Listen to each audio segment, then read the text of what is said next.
엄마가 딸을 자신의 연장으로 놓고 보기 때문에 나처럼 하니까 더 싫기도 하고, 내가 하지 못하는 거, 내가 갖지 못하는 것을 갖기를 바래서 더 다른 것들이 또 갈등이 투사되기도 하고, 이런 지점들이 훨씬 좀 더 복잡한 관계가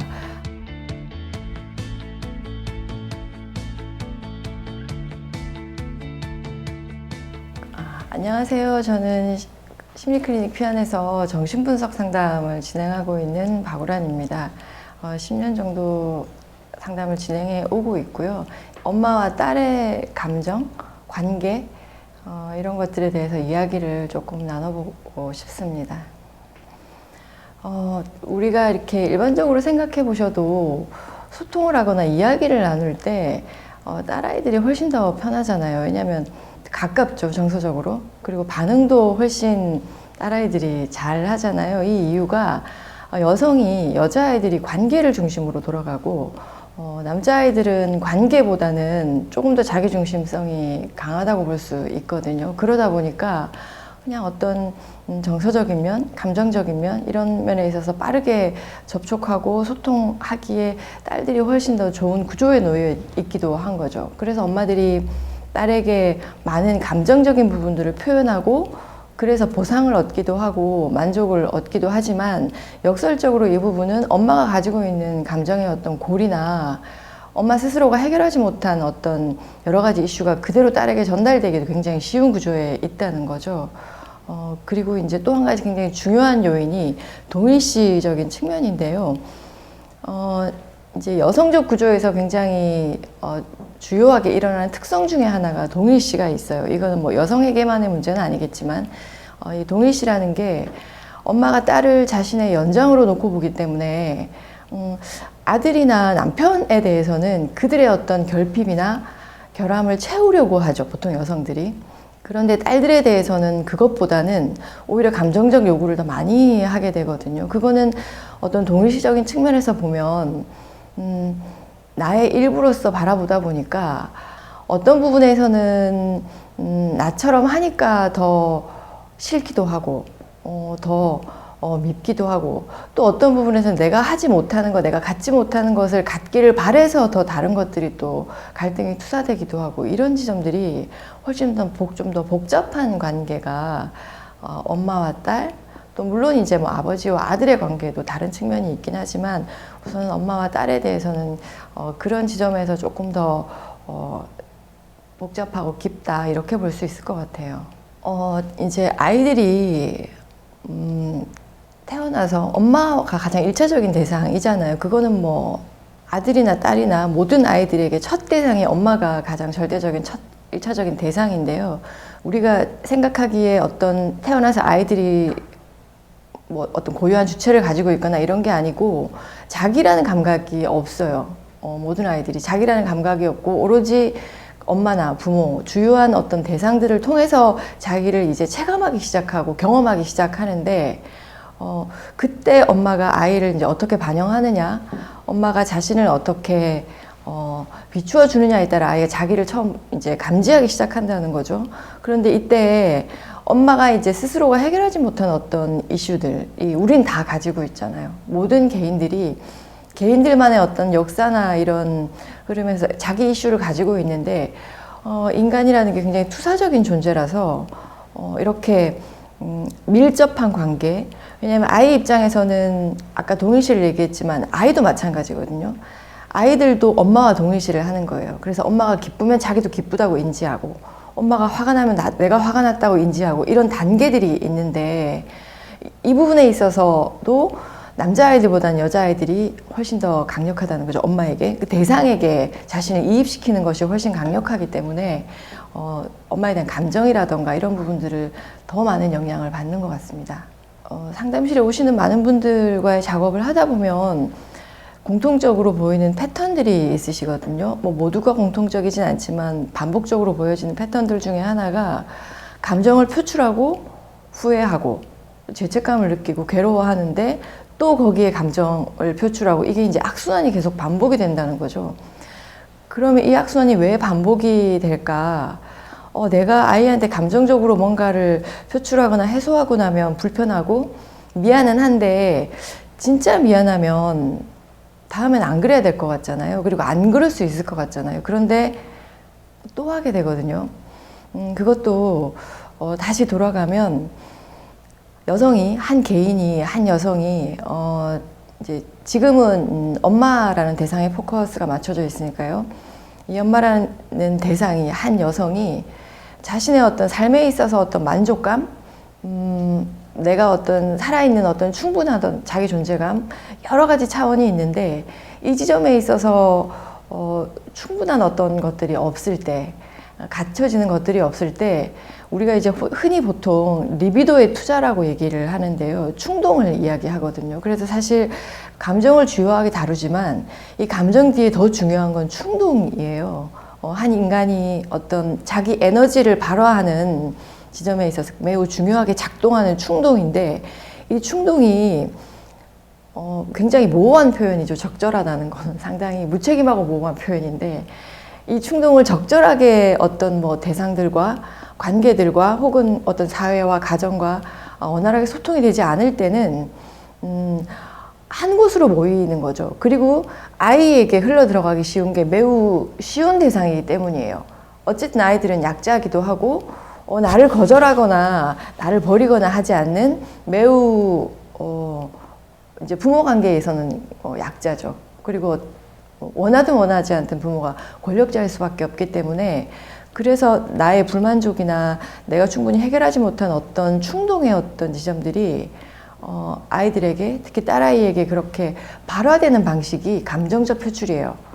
그런데 표면적으로는 아이가 뭐 잘못했다거나 이유가 있을 수 있잖아요. 아이가 뭐 실수를 했다거나 엄마의 감정을 긁었다거나 표면적으로는 얼마든지 그 합당한 이유가 있을 수 있는데 중요한 건 아이가 잘못한 만큼의 화가 아니라 그 이상의 어떤 잉여분의 과도한 것이 붙는다면 그거는 아이와 엄마의 문제가 아니라 엄마 개인의 어떤 부분이 있을 수 있다는 거죠.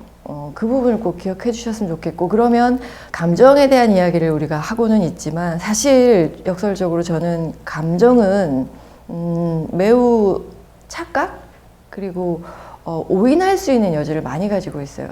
요즘에 이제 일반적인 흐름 자체가 내가 느끼는 거, 내가 인지하는 감정적인 부분이 굉장히 절대적으로 부각이 되고 그 부분에 많이 중심이 되죠. 많은 전문가들도 나와서 내가 그렇게 느끼면 그것이 진리이고 내가 그렇게 느끼면 그것이 옳다 이런 부분들이 많이 있기는 한데 속을 수가 있어요. 우리 감정에 우리 자신이 속을 수가 있는 내가 기분이 나쁘고 내가 슬프고 내가 우울하고 이런 모든 감정들에 속을 수 있는 이유는 충동 때문이거든요. 더 깊이 들어가면 무의식의 차원으로 들어가면 우리가 무의식이 있다는 거는 모두가 이제 인정하는 부분이잖아요. 그 부분을 어떻게 알아가고 내가 인지할 수 있느냐. 말 그대로 무의식을 모르기 때문에 무의식인 건데 의심하고 들여다볼 수 있으려면 돌아가서 이렇게 질문하시면 좋을 것 같아요. 지금 내 상태가 어떤가? 나에게 어떤 문제가 있을 수 있을까? 내가 자각하지는 못하지만 스스로에게 계속 질문을 하셔야 되는데요. 이 충동이라는 게 여러 가지 감정을 쏘아 올릴 수 있다는 거죠. 내가 가지고 있는 이 욕구 불만들, 내가 사회적으로 성취하고 싶은 여러 가지 욕망들 이런 부분들이 이 충동의 영역에서 작동할 수 있는데요. 이것들이 분쟁이 일어날 때, 내 안에서 마찰이 일어날 때 여러 가지 감정적인 부분으로 다른 방식으로 비틀어서 그것을 얻게 만든다는 거죠. 내가 자각하지는 못하지만 어떤 욕구 불만들이 있을 수 있을까 이런 질문들을 한번 해보시면 좋을 것 같습니다. 우리가 일상적으로 부모 자식 관계에서 엄마와 딸이 매우 친밀하고 이제 상담실에 오셔서 하시는 많은 환타지 중에 하나가 어머니들의 환타지 혹은 딸들의 환타지 중에 하나가 어떤 게 있냐면요. 친구 같은 모녀 관계 이런 부분들이 있어요. 그래서 이제 그런 요즘 SNS가 발달하다 보니까 막 사진들이 올라가고 이랬을 때 나는 내가 엄마랑 굉장히 사실은 불편한데 엄마와 관계가 뭔가 편치 않은 나 스스로의 모습이 그런 것들에 대비되어서 좌절이 되기도 하고 실망스럽기도 하고 괴롭기도 하고 이런 경우들을 굉장히 많이 보거든요. 사실은 편하지 않은 게 어떤 면에서는 조금 더 자연스러운 현상처럼 보여요. 제가 느끼기에는 생각하기에는 훨씬 더 좀 자연스러운 것 같은데 왜냐하면 사실 우리가 애착관계라는 이야기를 많이 하는데 이건 굉장히 유아적인 시기에 맺는 관계가 애착관계잖아요. 그러면 아이들이 성장하면서 우리가 성인이 되어 가는 과정에서는 이 애착관계가 분리되고 거리를 두고 멀어져야 되는 게 굉장히 당연하죠. 그런데 성인이 된 모녀 관계조차도 이 애착관계를 계속 유지하고 있다면 불편함이 일어날 수밖에 없어요. 왜냐하면 어쨌든 어떤 시기에 맞지 않는 감정적인 고리들이 서로 연루되어 있고, 아까도 초기에 말씀드린 것처럼 동일시에 의해서 이게 내 감정인지 네 감정인지 엄마의 고통인지 나의 고통인지 분리되어 있지 않은 일종의 공생관계가 되기 쉽다는 거죠. 애착이라는 게 우리가 화목하고 좋게 모녀 사이가 좋은 그림과 달리, 그림은 그렇게, 이미지는 그렇게 비춰질 수 있지만 실제 관계 안에서는 매우 공생관계적인 측면. 그래서 엄마는 늘 딸에게 전화해서 감정적 하소연을 해야 되고, 딸도 뭔가 내가 일어나는 나의 일거수일투족이 엄마한테 알리지 않으면 뭔가 불안하고 안 될 것 같고, 이런 유착들이 일어나면 공생관계이고 서로가 상호 의존적인 관계잖아요. 그 지점들이 서로 굉장히 돈독한 관계라고 느껴지지만 일상을 살아가는데 많은 장애를 일으키는 거죠. 불편함, 그리고 무의식적인 분노, 감정적인 갈등, 이런 것들은 또 더 나아가면 어떤 신체적인 증상으로까지 발전될 수 있습니다. 엄마의 언어가 굉장히 결정적으로 중요하고 절대적으로 중요하죠. 아이들에게 있어서 그건 아들, 딸 불문하고 매우 중요한 역할을 하고 영향을 미치는데, 엄마의 언어라는 게 그럴 때 엄마가 아이를 밀어내는데 진짜 아이가 싫어서 밀어내고 배제시키는 것이 아니라 실제로 애정을 가지고 있지만 이 거리두기를 한다는 게 매우 어려운 것 같아요. 이 거리두기가 가능하려면 엄마가 스스로를 지탱할 수 있는 힘이 있어야 되거든요. 자기 스스로가 생존할 수 있는 힘이 있어야 돼요. 그 물리적 생존을 말하는 게 아니라 심리적 생존인 거죠. 정신적으로 생존할 수 있는 힘이 있어야 아이를 밀어낼 수 있죠. 왜냐하면 아이를 밀어내는 과정에서 일어나는 불안, 여러 가지 아이가 보이는 저항, 이런 것들을 엄마가 견뎌낼 수 있어야 되는데, 우린 그런 불편한 경험들, 불편한 갈등들을 보통은 하지 않으려고 하고요. 가족이라는 이데올로기나 사회적 어떤 관념이라는 것이 화목하고 가정의 그림이라는 거는 그런 불편함들을 굳이 감수하도록 하지 않는 것 같거든요. 그래서 고민하셔야 되는데요. 많이 고민하셔야 될 것 같아요. 엄마가 아이를 조금씩 밀어내는 거에 대한 고민을 좀 하셔야 될 것 같아요. 그러면 반드시 아이들한테는 저항이 일어나거든요.